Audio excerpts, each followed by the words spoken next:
Je suis en train de créer une bande dessinée et je vous partage tout mon processus créatif à travers ces vidéos, du storyboard au scénario jusqu'à la réalisation des planches finies. Je vous partage tout mon processus créatif. C'est parti pour l'épisode 5. Ça fait 2 mois, 2 mois d'attente depuis le dernier épisode. Qu'est-ce qui s'est passé? Bah, j'ai quand même eu, comme j'avais prévenu, des petites vacances, hein, qui m'ont permis de me ressourcer et de repartir à bloc sur ce projet. Ce qui s'est globalement passé, hein, parce que j'ai vraiment, comme prévu pendant 3 semaines, j'ai vraiment pas touché un crayon, j'ai pas touché ma tablette, j'avais vraiment envie de me ressourcer, de retrouver de l'inspiration, et cetera. Et quand je m'y suis remis assez fort, parce que du coup, bah, j'ai réussi en 2 semaines à faire quasiment l'objectif que je m'étais fixé. On va parler juste après. Sans transition, on va reprendre le rythme de ces vidéos, donc pour ceux qui les découvrent à partir de maintenant. Donc je suis Gox, illustrateur et dessinateur de bande dessinée, et ces vidéos elles présentent l'évolution de mon projet d'écriture de bande dessinée qui va s'appeler Mana.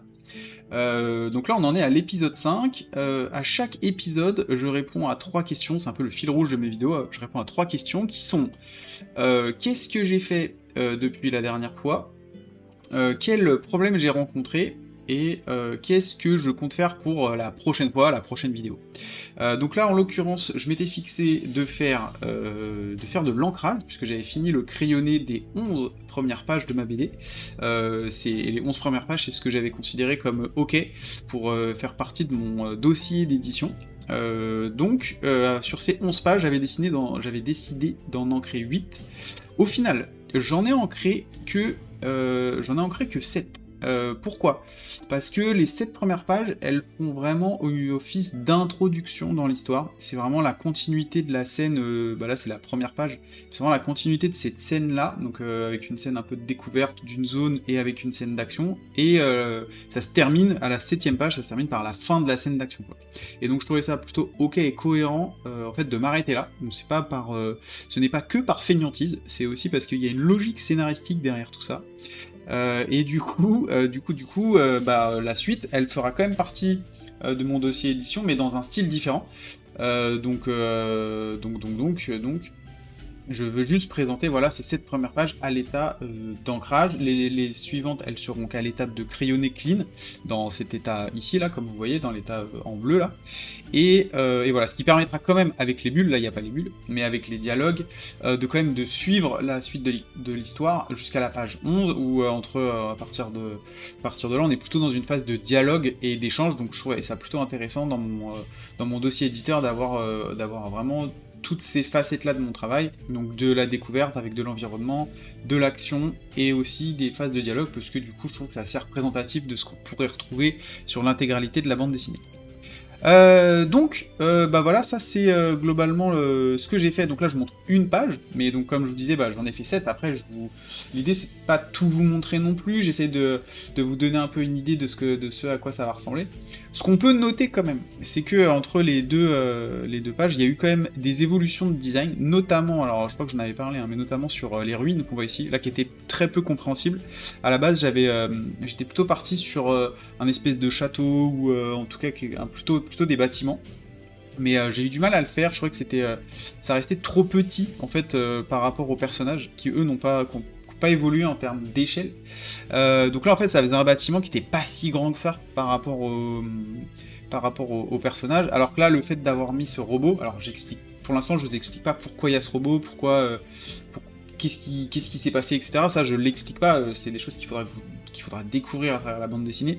Mais là pour le coup je trouve qu'il y a bien cet effet d'échelle que je souhaitais, on sent que le robot il est quand même gigantesque, surtout que là il est à moitié détruit, donc on ne voit que son torse et sa tête, mais on imagine s'il était debout, il serait vraiment énorme, il serait par exemple beaucoup plus grand que les arbres. Ce qui n'était pas le cas avec le bâtiment il faisait presque petit par rapport aux arbres, alors que là je voulais vraiment avoir ce sentiment d'échelle, et puis surtout avoir un design qui me plaisait. Le robot il a changé X fois de design, et voilà, et du coup là je suis plutôt content de cette planche là. Donc là aujourd'hui j'ai un rendu comme ça sur les 7 premières pages. On enchaîne. Au niveau des difficultés, donc c'est la deuxième question que je pose, j'en ai déjà un petit peu parlé avant, hein. Souvent, ça s'est surtout passé sur la première page, et aussi un petit peu sur les dinos, je me suis rendu compte que si j'avais pas assez travaillé mon design, et que du coup j'étais resté tel quel et que je m'étais pas trop cassé la tête sur le crayonné, et ben c'est au moment de l'ancrage vraiment que je le payais. C'est vraiment à ce moment-là où lorsqu'il fallait que je fasse les choses propres, et ben si mon design il était pas ok et j'arrivais pas à faire un dessin qui me enfin, que je validais quoi. Donc c'est pour ça que j'ai beaucoup itéré par exemple sur le robot et que j'ai dû refaire quelques recherches de design aussi pour les donc je crois que j'ai dit les dinos, mais j'ai dû refaire pas mal de recherches de design pour le robot, et également pour les dinos qui me convenaient pas, mais j'ai moins galéré pour les dinos. En tout cas au début ils avaient un côté très cartoon, presque on aurait dit un peu des gros poulets, et puis finalement je me suis rapproché d'un design de dino et de vélociraptor globalement assez connu, c'est plus sur la couleur peut-être que je vais me lâcher un petit peu. Et puis bah, le temps d'ancrage, je me suis rendu compte qu'au début il fallait repasser ce cap-là, vu que j'avais fait que du crayonné. Donc c'est un petit peu, bon voilà, il n'y a rien d'exceptionnel, ça n'a pas été une difficulté particulière, et comme je vous disais, j'ai l'impression d'avoir été plutôt rapide une fois que j'étais lancé. Et puis je vais en profiter, parfois je fais des petits encarts comme ça, des petits focus sur mon process pendant ces vidéos. J'ai reçu une question d'un follower sur Instagram qui me disait mais pourquoi tu fais cette phase d'ancrage, pourquoi en fait tu te contentes pas de la version bleue, alors il faudrait la passer en noir mais ça à la limite c'est hyper facile sur nos logiciels numériques, et pourquoi en fait tu passes de cette étape là à cette étape là. Alors, du coup, pour répondre à cette question, eh ben, je vais switcher sur ma tablette et je vais vous faire je vais vous montrer ça en direct en faisant un petit croquis. Et voilà, donc là, on se retrouve sur Procreate, sur ma tablette. Alors, pour expliquer pourquoi je passe du crayonné à l'ancrage, en fait, il faut voir ça plutôt en 3 étapes. On commence par l'étape du storyboard. Donc ça c'est la toute première étape, c'est le moment où je pose vraiment les bases de l'histoire. Ensuite il y a l'étape du crayonné, donc c'est le fameux dessin bleu qu'on voit et qui est le point de départ de mon ancrage, et ensuite il y a l'ancrage. Donc en termes de processus, ça se fait dans ce sens-là. On part du storyboard, et le storyboard c'est vraiment une étape où on va poser le début de la narration, on va poser vraiment les prémices de l'histoire, de comment sont placés les personnages, de comment vont être orientés, est-ce que c'est un dialogue, est-ce qu'on voit en plongée, contre-plongée, etc., etc. On pose vraiment c'est comme si on était au cinéma et qu'on était le réalisateur et qu'on dit ok, je veux que cette scène elle soit filmée de cette manière-là, je veux que ce soit une vue très comment dire, on voit tous les personnages, ou alors est-ce qu'on voit que le haut du corps, est-ce que c'est zoomé juste sur les yeux, voilà, là c'est vraiment le moment où on fait un gros cadrage, et donc on va partir sur un exemple simple, parce que sinon la vidéo durerait 1000 ans, mais on va partir du principe que c'est une scène assez simple, où on voit le personnage de face. Et donc, dans le storyboard, le but à ce moment-là, c'est d'aller à l'essentiel, et c'est juste de dire, bah voilà, à ce moment-là, je veux juste que mon personnage, il soit comme ça, et je sais qu'il va regarder dans ce sens-là, et ça sera ok. Dans le storyboard, globalement, je peux m'arrêter à cette étape-là. Ensuite, à partir du moment où je vais aller à mon crayonné, là, en fait, je rentre déjà dans plus... Si j'ai validé la pose dans mon storyboard, et que je la remets pas en question, et que je considère que c'est ok pour ma narration, en fait, je vais aller, pour l'étape du crayonné, dans une logique déjà de rendu, c'est-à-dire d'essayer d'avoir quelque chose de plus joli. Là, j'essaye pas d'avoir quelque chose de joli, j'essaie d'avoir quelque chose qui fonctionne par rapport à mon histoire. Même si c'est moche, ce que j'essaye d'imaginer, c'est me dire, ok, ce personnage-là, dans cette position-là, ça sera compréhensible pour le lecteur, et ça fera passer le message que j'ai envie de faire passer. Donc à partir du crayonné, déjà, on repasse sur quelque chose qui va commencer plus déjà à ressembler à un dessin. Donc là, je vais commencer déjà un peu plus à bloquer, on appelle ça bloquer, on commence à bloquer certaines formes, et on essaye déjà d'avoir quelque chose qui va ressembler au personnage, et qui va lui ressembler. Mais, en termes de position, on respecte, le but c'est de respecter globalement ce qu'on avait défini avant. Donc là, je représente Bor, hein, le père de Mana, qui fait partie de la BD, et je me dis, bah voilà, globalement, c'était ça que j'avais dit, il porte son truc à bois, là, et puis voilà, j'ai pas besoin d'aller beaucoup plus loin dans le détail. Enfin, en tout cas, il faut que j'aille plus loin qu'à l'étape du storyboard, mais voilà. Mon crayonné, globalement, bon, même s'il y en a certains qui étaient quand même un peu plus propres, ça ressemblait globalement à ça. Si j'ai envie de me rassurer, pour l'étape de l'ancrage, je vais chercher à Je vais chercher à le faire plus propre. Plus je passe du temps à cette étape-là, plus facile sera mon étape d'ancrage. Puisque du coup, mon dessin, il aura été mieux préparé, quoi. Et ensuite, lorsque je vais à l'ancrage, donc là, du coup, je vais pas pouvoir le faire tout de suite, je vais devoir, hop, parce que la réalité, c'est que je fais ça, hop, je le mets ici. Donc là, j'utilise la magie du numérique. Donc, je suis obligé de travailler sur un nouveau cal, donc ce sera un autre dessin, avec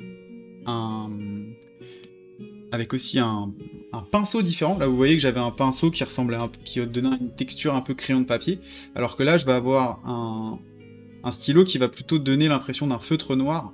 Et si on zoome, on voit qu'en fait, il est très net, alors que mon précédent pinceau, il avait un côté un peu texturé comme un crayon de papier.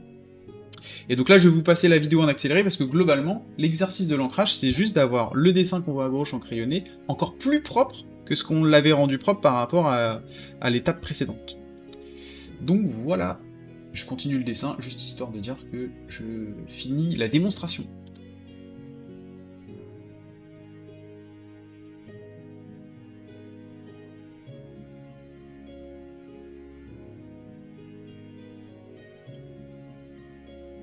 Et voilà, je vous retrouve à la fin du dessin, et donc du coup, lorsque l'ancrage est fini, on peut retirer en fait la version crayonnée en dessous qui me servait de guide, et on a le dessin ancré, quasi fini, et prêt pour les couleurs. Donc après, on peut toujours jouer un peu sur les pleins, les déliés. Donc les pleins et déliés, c'est le fait de ne pas avoir un trait uniforme. Donc ça, c'est ce qu'il faut éviter quand on fait de l'ancrage. Ce qui est plus intéressant, c'est d'avoir des fois un trait fin et puis des fois des traits plus épais. Ça va déjà commencer à laisser penser à des zones d'ombre. Donc là, je l'ai pas trop fait, mais par contre, c'est ce qu'on voit sur le cou, c'est ce qu'on peut faire sous-entendre à certaines zones de plis où la lumière en fait ne peut pas, où la lumière n'arrive pas à atteindre. Et ça, c'est des choses qu'on peut faire déjà à l'étape d'ancrage pour commencer un petit peu à préparer la mise en couleur pour que nos dessins aient l'air un peu plus en volume. Donc voilà, voilà pour terminer sur ce petit chapitre, l'ancrage, ça sert à ça, ça sert en fait à avoir le rendu suffisamment propre. Alors des fois, certains dessinateurs s'arrêtent à cette étape-là, typiquement les mangas. Un manga, c'est en noir et blanc, et du coup, on s'arrête à cette étape-là. Et c'est vraiment une étape de rendu par rapport à l'étape de crayonné. Donc plus on a un crayonné propre, plus cette étape d'ancrage est facile. En tout cas, pour ma part, c'est le cas. Voilà, on s'arrête là pour le dessin et on repart sur la présentation et la suite de l'épisode 5. C'est reparti. Du coup, on avait vu qu'est-ce que j'ai réalisé. On a vu les difficultés que j'ai rencontrées avec le petit focus sur à quoi servait l'ancrage. Et puis pour la prochaine fois, donc en toute logique, il n'y aura pas cette fois-ci à nouveau 2 mois d'écart entre cette vidéo et la prochaine. Je vais essayer de retrouver un cycle un peu plus classique de 2-3 semaines, 1 mois maximum, tout dépendra du temps que ça me prend. Et puis là on va partir sur les couleurs. Donc pour ce cas-là, du coup je vais partir sur les 5 premières pages vraiment en couleur. Et les 6e, 7e, elles seront uniquement en nuances de noir et blanc, donc je vous expliquerai à ce moment-là ce que ça veut dire, les nuances de noir et blanc. Donc ça me paraît plutôt gérable, et pour être totalement transparent, j'ai déjà commencé, en fait j'ai déjà la première page qui est complètement finie, vous l'avez vu sur la miniature, donc là ce qu'on voit en fond, derrière ma tête de débile, c'est la première case qui est finie en couleur, et donc là j'ai toute la page qui est finie comme ça. Pour ceux qui me suivent également sur Insta, je crois que je l'ai partagé plusieurs fois. Donc là cette page-là elle est complètement finie, donc l'idée c'est d'avoir ce rendu-là sur les 5 premières pages, et pour 6e et 7e d'avoir juste des nuances de noir et blanc. Donc voilà pour la prochaine fois, ça me paraît plutôt easy, mais je pense que je vais y passer du temps. C'est pas forcément l'étape la plus compliquée, mais par contre c'est une étape qui prend du temps. En tout cas, il y a une grosse phase où ça va être beaucoup de remplissage. Et cette phase de remplissage, elle est pas du tout compliquée. J'arrive à la gérer en écoutant un podcast, en regardant une vidéo. Mais par contre, elle prend du temps. Et ensuite, il y a une phase un peu plus complexe qui concerne justement la gestion de la lumière, d'avoir un beau volume et de créer vraiment une ambiance sympa. Là, c'est quelque chose où je dois être un peu plus concentré, mais en général, ça me prend pas trop de temps.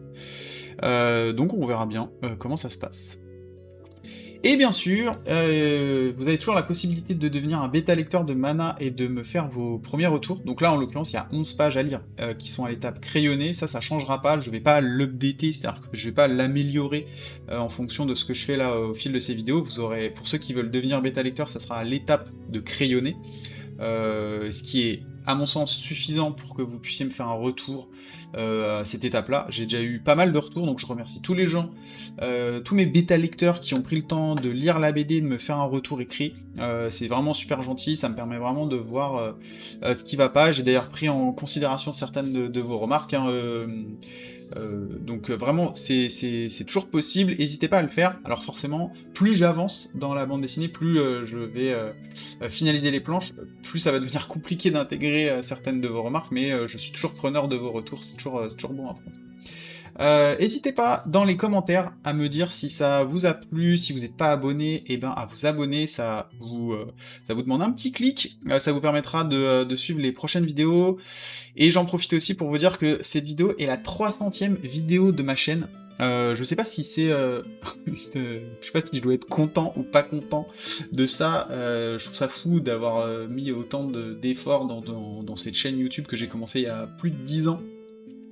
Où au début je m'en servais pour mettre des vidéos de jeux vidéo, pour jouer à Minecraft, World of Warcraft ou le League of Legends. Et que bah, tout doucement ça soit devenu plutôt une chaîne créative, même si je dessinais déjà avant, c'était un espèce de fourre-tout où je mettais un peu tout ce que je voulais sans forcément trop y réfléchir. Je sais pas si c'est un constat d'échec de me dire que après 300 vidéos et 10 ans de YouTube, même s'il y a eu des énormes pauses, bah, ma chaîne n'a pas vraiment réussi à décoller. Après, tous mes followers de ma chaîne sont les meilleurs du monde et je n'ai pas besoin d'en avoir des millions, je m'en fous. Mais bon, je sais pas. Je me pose la question, je vous pose la question, qu'est-ce que vous en pensez? Autant de longévité, autant de contenu, parce que 300 vidéos quand même, quoi.